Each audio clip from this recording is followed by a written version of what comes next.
Okay, imagine this happened to you. You're sitting down to a meal of mostly tomatoes and disaster strikes. It wouldn't happen like that. No, hang on. It wouldn't be like that at all.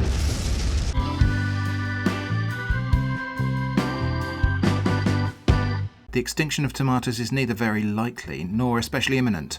However, I thought it might be interesting to make ketchup out of some other kind of fruit. Mostly wild blackberries, which are pretty abundant and good this year. I will put approximate quantities for ingredients on the screen, but there's no formal recipe here. I'm just making this up as I go along. If I was picking blackberries for a pie or any other dessert, I would be quite discerning and I'd pick only the nicest, biggest fruits. But these are going to be pulped and sieved, so I'm picking small and large blackberries as long as they're fresh and sound. So that will do for blackberries. But we need a few other foraged ingredients too. Some damson plums from this hedgerow and some apples. We need some pretty advanced equipment for picking these apples. This is a feral apple tree which probably grew here from a discarded apple core. Often feral trees have tiny, bitter fruit, but not this tree. So back in the kitchen, we're going to start by cooking the blackberries down in a large pan. The observant amongst you will notice these are frozen. That's because I picked the blackberries and plums on Saturday and the apples on Sunday. And blackberries are best used either immediately after picking or frozen for later use. I cooked the blackberries down together with a couple of whole cloves. Once the berries were cooked down, I forced them through a sieve to leave me with just the juice and pulp. The seeds went in the compost. Then I cooked the apples and plums together with about half an onion, a couple of cloves of garlic and half a red chilli.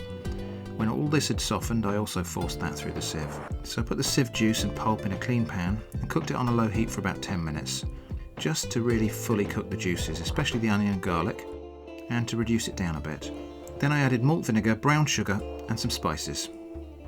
And I cooked it again for about 20 minutes. During this time the flavours cook together a bit, the spices infuse and the vinegar mellows a little.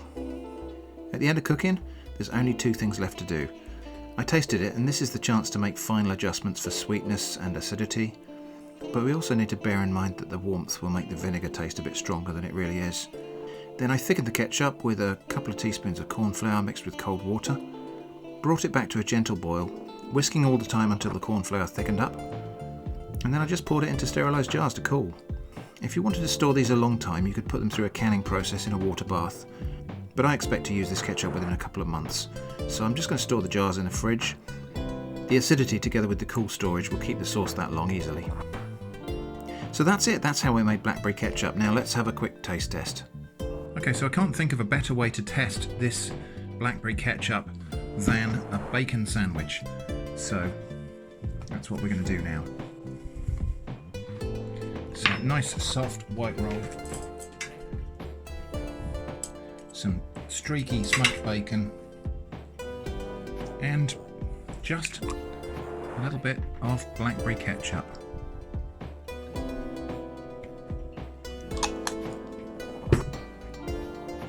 So let's give that a taste. I happen to think that is actually a resounding success.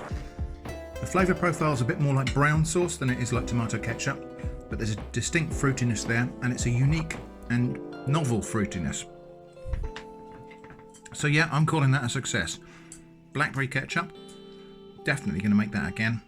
Looking forward to enjoying the rest of this bottle and the others that I've got set aside. Thanks for watching, and I hope to see you again soon.